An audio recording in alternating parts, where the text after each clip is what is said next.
सिर साहब, वो मामला जो हमारे पड़ोसी मुल्क इंडिया को बहुत खटक रहा है, उसकी तरफ चलते हैं। वो है फील्ड मार्शल आसिम मुनीर साहब का मुजव्वज़ा दौरा श्रीलंका। इसको लेकर इंडियन मीडिया में 2-3 दिन पहले से ऐसी रिपोर्ट्स आना शुरू हो गई जिसमें ये चर्चा किया जा रहा है कि उनका दौरा बहुत शाहाना है और उसमें वो ऐसे करेंगे वैसे करेंगे, टू मच डिटेल के लैविश विजिट करने जा रहे हैं। इंडियन मीडिया को जो ये तकलीफ है, ये असल में किस कॉन्टेक्स्ट में है? बिल्कुल सही कह रहे हैं।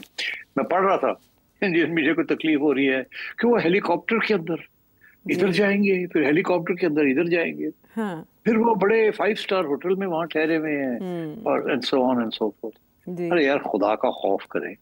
श्रीलंका के अंदर इट्स अ माउंटेनस एरिया, उनका जो सारा नॉर्थ है, एंड वहाँ ट्रैवल इज बाय हेलीकॉप्टर। सड़कों के ऊपर आप जाएंगे तो 6 घंटे लग जाते हैं एक शहर से दूसरे शहर ऊपर जाने में पहाड़। So basically you have to travel by helicopter. तो ये कोई नई बात तो नहीं है। दूसरी बात ये कि जी ऑब्वियसली यार, field marshal is like a head of state, तो वो ही has to stay in a 5 star hotel. क्या आप चाहते हैं कि वो कोई अपार्टमेंट में जाके रहे? मतलब रिडिकुलस बातें कर रहे हैं। मगर बेसिकली जो बात कर रहे हैं ना, उनको परेशानी हुई हुई है कि इतनी अहमियत क्या है इस ट्रिप की, क्यों इस ट्रिप पे ये जा रहे हैं। अच्छा, मैं आपको बता देता हूँ इसकी अहमियत क्या है, जो कि उनको भी पता है और तकलीफ इसीलिए हो रही है उनको। इसकी अहमियत ये है कि अब एक नया ग्रुप बन रहा है, led by Pakistan and China in south Asia, और वो है टू रिप्लेस सार्क। जी, अगर इंडिया ताउन नहीं करता सार्क के ऊपर और वो आइसोलेट हो गया है, तो ये फिर एक नया ग्रुप बना लेंगे टू रिप्लेस सार्क, या ये इंडिया के बगैर ही सार्क को चलाएंगे और चाइना को भी उसमें ऐड कर लेंगे। और मेरा ख्याल है कि इस किस्म की लॉबिंग हो रही है, और उसमें जाहिर है फील्ड मार्शल साहब की बात ही सुनी जाएगी कि एक सीरियस इशू है एंड चाइना का पूरा सपोर्ट है। और चाइना और श्रीलंका के तल्लुकात भी बहुत अहम है। वहाँ चाइना की बहुत बड़ी इन्वेस्टमेंट है इन द पोर्ट स्पेशली, और इसीलिए इंडिया को बड़ी तकलीफ है कि अब पाकिस्तान जो है इज बिकमिंग अ पिवट, जिसके इर्द गिर्द सारे साउथ एशियन नेशंस जो हैं उनको इकट्ठा किया जा रहा है, बिकॉज चाइना बैकग्राउंड में रहना चाहता है। तो आई थिंक एक तो ये बहुत इंपॉर्टेंट डेवलपमेंट है। अब मैं कल ही बात कर रहा था, जब क्रिकेट की बात हो रही थी, तो मैं कह रहा था क्रिकेट के अंदर श्रीलंका हमेशा इंडिया को सपोर्ट करता है। पहले बांग्लादेश भी करता था, अब नहीं। तो अब क्रिकेट के अंदर भी एशियन क्रिकेट काउंसिल जो है, वो अगर श्रीलंका अलग हो जाता है फ्रॉम सपोर्टिंग इंडिया और वो आ जाता है between two support Pakistan and Bangladesh, तो एशियन क्रिकेट काउंसिल बच सकती है। मगर अगर श्रीलंका ने टिका रहा विद इंडिया, तो फिर एशियन क्रिकेट काउंसिल भी नहीं बचेगी, डिवीजन हो जाएगी राइट इन द मिडिल। तो आई थिंक इट्स इम्पोर्टेंट कि श्रीलंका को साथ लिया जाए। After all it's the 4th largest member of that group of SAARC, India, Pakistan, Bangladesh, Sri Lanka. तो बांग्लादेश तो आ गया ना एक साइड पे, तो अब श्रीलंका को भी साथ लाना है। और इंडिया के तल्लुकात श्रीलंका से कोई इतने अच्छे नहीं है, बुरे भी नहीं है, इतने अच्छे भी नहीं है, और बड़ी पुरानी बैड हिस्ट्री है बिटवीन इंडिया एंड श्रीलंका। तो मेरा ख्याल है this is a very important trip for geo strategic reasons.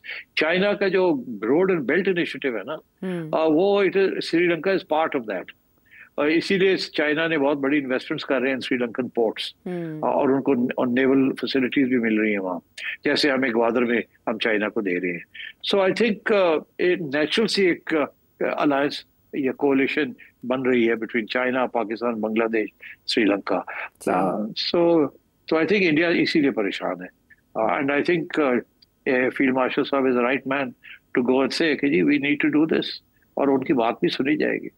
और इतने परेशान है कि वो बाकायदा पाकिस्तान में कू का खदशा जाहिर कर रहे हैं कि साइडलाइन कर दिए गए हमारे वज़ीर आज़म और सदर भी, उनके न्यूज़पेपर्स रिपोर्ट कर रहे हैं। बट इसके बाद श्रीलंका के विजिट के बाद फील्ड मार्शल इंडोनेशिया भी जा रहे हैं। अगर हम कॉन्टेक्स्ट देखें पाकिस्तान और इंडोनेशिया के ताल्लुकात का, ये गुज़श्ता दौर में कैसे रहे, फिर आसियान को अगर देखें जो तंजीम है जिसमें इंडोनेशिया का एक मौसर किरदार है, इस इंडोनेशिया के विजिट को आप किस कॉन्टेक्स्ट में देखेंगे? Very important. देखिए, Indonesia is a very important, it's probably the largest Muslim country outside India, Pakistan. It's actually more Muslims in Indonesia than in anywhere else. तो और इंडोनेशिया जो है इट्स ऐसे एरिया में है जहां ऑस्ट्रेलिया, अमेरिका वगैरह बड़े हावी हैं। बट सबसे इंटरेस्टिंग बात यह है कि इंडोनेशिया के अंदर एक बहुत स्ट्रॉन्ग ओपिनियन है अगेंस्ट इजराइल। लोग ये कहते हैं कि अगर सऊदी अरेबिया भी इसराइल को रिकग्नाइज कर ले तो इंडोनेशिया नहीं करेगा। तो अब पाकिस्तान के लिए भी इसी किस्म का प्रॉब्लम है कि पब्लिक ओपिनियन इतना सख्त खिलाफ है इसराइल के और अमेरिका के, that they will find it very difficult to join Saudi Arabia. अब सऊदी अरेबिया को जरूरत है इन सब की। It wants the major Muslim countries. अगर वो कदम उठाते हैं कोई तो they will want Pakistan and Saudi Arabia and Turkey behind them. Turkey के तो कोई प्रॉब्लम नहीं है, वो तो ऑलरेडी इसराइल के साथ वो रिकग्नाइज किए हुए और बात करता है और सब कुछ करता है। इजिप्ट का भी कोई प्रॉब्लम नहीं है, जॉर्डन का भी कोई प्रॉब्लम नहीं है, ये गल्फ टर्म्स का भी कोई प्रॉब्लम नहीं। प्रॉब्लम अगर है तो पाकिस्तान इंडोनेशिया का प्रॉब्लम। तो आई थिंक ये भी डिस्कशंस हो रही होंगी बिहाइंड द सीन्स कि हमने क्या करना है, अगर ऐसी सूरत हाल होती है तो हम क्या करेंगे। तो I think Indonesian trip is very important also. दूसरी बात ये है कि इंडोनेशिया जो है इस वक्त उसने बहुत बड़ा ऑर्डर प्लेस किया हुआ है for French Rafales, billions of dollars का। वो भी साइन ऑफ तो हो गया था मगर अभी पूरे डिटेल्स उसके नहीं आए। इंडोनेशिया ने जब देखा है कि ये पाकिस्तान ने चाइनीज जेट्स के साथ, जो कि 1/4 कॉस्ट है उसकी जी, कि इतना कुछ कर लिया है, तो इंडोनेशिया का भी सर चकरा गया है कि सोचों में पड़ गए हैं कि हम करें या ना करें, फिर राफेल लें या ना लें। तो मेरा ये ख्याल है कि उसमें हम भी, तो आपको पता है ना कि J-10 जो एक्सपोर्ट कर रहे हैं, हमने अभी सेंट्रल एशिया को एक्सपोर्ट किए हैं, हमारी भी बहुत बड़ी प्लांट बन गया है और जो बना रहा है। तो इट इज क्वाइट पॉसिबल कि फील्ड मार्शल साहब गए उनको कहने के लिए छड़ो राफेल नु, ਅਸੀਂ ਤੁਹਾਨੂੰ J-10 देने हैं, ਅਸੀਂ ਤੁਹਾਨੂੰ सारी मिसाइल्स देने हैं, ਅਸੀਂ ट्रेनिंग करने हैं ਤੁਹਾਡਾ सारा कुछ एट 1/4 ऑफ द कॉस्ट। तो आई थिंक इस किस्म की चीजें जो है ना देयर ऑन द टेबल। और फाइनली एक और भी बड़ा इंपॉर्टेंट इशू है, वो ये है ब्रिक्स का भी और उधर क्वाड का भी।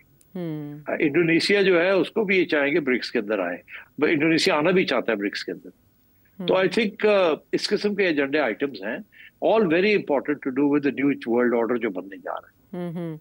ये अभी और चाइना ने पाकिस्तान को आगे रखा है। ये जो बाकी इश्यूज है ना, they are very very important. The question of BRICS, the question of Rafales and the question of recognition of Israel. I think these are the main items on the agenda. Right. और अब इस mission को lead कर रहे हैं आसिम मुनीर साहब, जिन्होंने इससे पहले यूएस का कामयाब दौरा किया और उसके बाद जो वो इरादे रखते हैं, जिस तरह से वो कनेक्ट कर रहे हैं या पुल का किरदार अदा कर रहे हैं खित्ते में, वो इंडियन मीडिया को ज़ाहिर है खटक रहा है, क्योंकि उनकी हुकूमत को और उनके इरादों को खटक रहा है। अब आपके सवालों को प्रोग्राम का हिस्सा बनाएंगे। जो गुज़श्ता हमारा टॉपिक था, जिस बात हो रही थी, गुज़श्ता से पैवस्ता ही ये सवाल है बुरे वाला से उमर फारूक साहब का। सर साहब, जब हम आजकल इंटरनेशनल फॉरेन एनालिस्ट को देखते हैं तो एक बात को आजकल बड़ा उसका जिक्र हो रहा है कि अमेरिकन जो मिलिट्री हेजमनी है उसको चाइना ने काउंटर कर लिया और किया है वो इंडिविजिबल सिक्योरिटी और कॉमन प्रॉस्पेरिटी। मुझे बताइए कि इस बात का मतलब क्या है, इस बात को जरा हमें जो है सादा अल्फाज में समझा दें। इंडिविजिबल सिक्योरिटी, इंडिविजिबल सिक्योरिटी से मुराद ये है कि पहले जो इस वक्त जो वेस्टर्न मॉडल है वो है डिविजिबल सिक्योरिटी, कि अपनी सिक्योरिटी, अमेरिका अपनी सिक्योरिटी की बात पहले करता है और बाकियों की बाद में, इसीलिए ब्लॉक्स बना के एक दूसरे के खिलाफ खड़े कर देते हैं। तो that's divided security. Your security, my security, your security versus my security, ये है डिविजिबल सिक्योरिटी जो इस वक्त चल रही है। इंडिविजिबल सिक्योरिटी से चाइना का ये मुराद है कि सबकी सिक्योरिटी जो है ना एक ही खाते में है। ये नहीं है कि आपकी सिक्योरिटी कम हो रही है और मेरी बढ़ रही है। Let us jointly create a system जिसके अंदर जॉइंट सिक्योरिटी हो सबकी, किसी को एहसास कमतरी ना हो, किसी को कोई ये फीलिंग ना हो कि मैं किसी के खिलाफ खड़ा हूं या कोई मेरे खिलाफ खड़ा है। In other words, peace, negotiations, dialogue, और हर एक दूसरे के साथ मिलके रिजॉल्व द इश्यूज। ये नहीं कि 2 ब्लॉक्स बने हुए हैं, 3 ब्लॉक्स बने हुए हैं और वो लड़ रहे हैं एक दूसरे के साथ, जैसे कोल्ड वॉर में हुआ, जैसे नेटो को बनाया गया एंड सो ऑन। और अब कोशिश की जा रही है कि ये क्वाड को बनाने की, मगर उधर जो है चाइना लगा हुआ है कि ब्रिक्स को बड़ा किया जाए, छोटा ना किया जाए, बड़ा किया जाए, ताकि डिविजिबल सिक्योरिटी ना हो, इंडिविजिबल सिक्योरिटी, सारी ब्रिक्स की जो है वो इकट्ठी बात हो। तो इस किस्म की बातें एक तो चाइना कर रहा है कि जो कि बेसिकली अमन की आशा है कि ये जो बात है ना जी, नेशनल सिक्योरिटी मेरी जो है उसके लिए ये मुझे करना पड़ रहा है, और आपकी जो है वो आप हमारे रास्ते में खड़े हैं, ऐसे नहीं होना चाहिए। सो आई थिंक बेसिकली ये जो ब्लॉक्स बन जाते हैं एक दूसरे के खिलाफ, वो उसके उसके खिलाफ है चाइना। चाइना कहता है ब्लॉक्स बने मगर खुशहाली के लिए बने, which is the other part of it. जो दूसरा सवाल का जो है वो क्या लफ्ज है? Common prosperity. Common prosperity. ये रोड एंड बेल्ट इनिशिएटिव जो है ना, ये एक परफेक्ट एग्जांपल है। अब कॉमन प्रॉस्पेरिटी का मतलब ही ये है कि सारे मिलजुल के ऐसी कोई इकोनॉमिक पॉलिसीज फॉलो करें जिसका सभी का फायदा हो। ये ना हो कि मेरा फायदा हो रहा है और आपका नुकसान हो। सम जीरो गेम नहीं होनी चाहिए कि मेरा प्लस हो रहा है आपका माइनस हो रहा है, जब ऐड करें तो जीरो हो जाता है। सबकी बेनिफिट होनी चाहिए। अच्छा, तो इसलिए आई थिंक कॉमन प्रॉस्पेरिटी और indivisible security, it's a fantastic way of looking at the new world order जो चाइना बनाना चाह रहा है। और जाहिर है चाइना का इसमें इसलिए इंटरेस्ट है because China is the largest manufacturing country in the world, पहली बात। दूसरी बात ये, चाइना ने अपने सारे बॉर्डर इश्यूज जो हैं वो सारे एमिकेबली सॉल्व कर लिए, किसी के साथ लड़ाई झगड़े नहीं है, और वो किसी किस्म की वॉर मशीन नहीं बनाने जा रहा जिसके साथ वो अपनी डिफेंस के लिए उसने रखा हुआ है, बट अग्रेशन के लिए उसके पास कुछ नहीं है, जैसे अमेरिका के पास है या नेटो के पास है। जैसे यूक्रेन में नेटो अग्रेशन कर रहा है और उधर जो है अमेरिका जो है वो भी एक एग्रेसिव मूड में है जो उन्होंने मिडिल ईस्ट के अंदर किया है। It's all aggression. तो I think that is what is meant by indivisible security and common good. ठीक है, यानी मिलिट्री हेजमनी जो अमेरिका की थी उसको काउंटर चाइना के साथ कर लिया उस प्लान के साथ।